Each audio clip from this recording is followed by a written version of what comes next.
আপনি হয়তো প্রচুর ডিপ্রেশনে আছেন, কোনো পথ খুঁজে পাচ্ছেন না। আপনার মনের ভেতর হয়তো অনেক কষ্ট, কিন্তু কারো কাছে শেয়ারও করতে পারছেন না। তাহলে আজকের ভিডিওটি সম্পূর্ণ শুনুন, হয়তো আপনার জন্য কোনো একটা উপায় বের হবে ইনশাআল্লাহ। বন্ধু, ডিপ্রেশন এমন এক অবস্থা যেখানে মানুষ ভেতর থেকে ভেঙে পড়ে। মনে হয় জীবন আর কোনো অর্থ বহন করছে না, কিন্তু সত্যি কথা হলো আপনার জীবন শেষ হয়ে যায়নি, শুধু আপনি এক কঠিন পরীক্ষার মধ্যে আছেন। আল্লাহ তাআলা কুরআনে বলেছেন, ফাইন্না মাআল উসরি ইউসরা, ইন্না মাআল উসরি ইউসরা, অর্থাৎ নিশ্চয়ই কষ্টের সাথেই রয়েছে স্বস্তি। সূরা ইনশিরাহ ৫:৬। এই আয়াতের মধ্যে একটা বড় আশার বার্তা আছে। কষ্ট যত বড় হোক না কেন, এর সাথে সুখও আল্লাহ রেখেছেন। হয়তো এখন আপনি সেটা দেখতে পাচ্ছেন না, কিন্তু বিশ্বাস রাখুন, অন্ধকারের পরেই সূর্য উদিত হয়। ভাই আমার, বোন আমার, ডিপ্রেশনে থাকার সবচেয়ে বড় ভুল হলো আমরা মানুষের কাছে অভিযোগ করি, কিন্তু আল্লাহর কাছে বলি না। অথচ তিনি আমাদের অন্তরের কথা সবচেয়ে ভালো জানেন। তাই যখন আপনার মন ভেঙে যায়, তখন সিজদায় পড়ে যান। তাকে বলুন, হে আল্লাহ, আমি দুর্বল, আপনি ছাড়া আমার আর কেউ নেই। দেখবেন বুক হালকা হয়ে যাবে।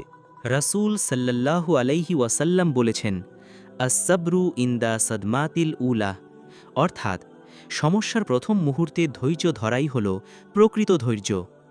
এখন প্রশ্ন আসে, ডিপ্রেশন থেকে বের হওয়ার উপায় কি? প্রথমত, প্রতিদিন ৫ ওয়াক্ত নামাজ ঠিক রাখুন। নামাজ শুধু আল্লাহর সাথে সম্পর্ক নয়, এটা হৃদয়কে শান্ত করার ওষুধ। দ্বিতীয়ত, প্রতিদিন কিছু সময় কুরআন তিলাওয়াত করুন, এক আয়াত হলেও পড়ুন। প্রতিটি শব্দ আপনার হৃদয়ে আলো জ্বালাবে। তৃতীয়ত, দুয়া করুন, কারণ দুয়া হলো মুমিনের অস্ত্র। যখন কাউকে বলতে পারবেন না, তখন আল্লাহর কাছে কান্না করে বলুন, তিনিই আপনার কান্না শুনবেন।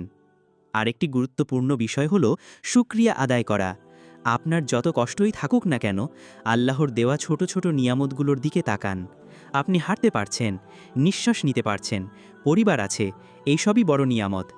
বন্ধু, আল্লাহ বলেন, ইন্নামা ইউয়াফাস সবিরুনা আজরাহুম বিগাইরি হিসাব, অর্থাৎ যারা ধৈর্য ধরে আল্লাহ তাদের অসীম পুরস্কার দেন। তাহলে কেন হতাশ হবেন? আজকের ডিপ্রেশনই হয়তো আগামী দিনের সাফল্যের সিঁড়ি, আজকের কান্নাই হয়তো আগামী দিনের হাসির কারণ। আপনি যদি এখন ধৈর্য ধরে আল্লাহর উপর ভরসা রাখতে পারেন, তাহলে ইনশাআল্লাহ এমন সুখ আসবে যা আপনি কল্পনাও করতে পারেননি। শেষে একটাই কথা মনে রাখবেন, ডিপ্রেশন মানে ব্যর্থতা নয়, এটা কেবল আল্লাহর পক্ষ থেকে একটি পরীক্ষা। যিনি পরীক্ষায় উত্তীর্ণ হন, তিনি আল্লাহর কাছে প্রিয় হয়ে যান। তাই হতাশ হবেন না, ধৈর্য ধরুন আর আল্লাহর সাথে সম্পর্ক দৃঢ় করুন।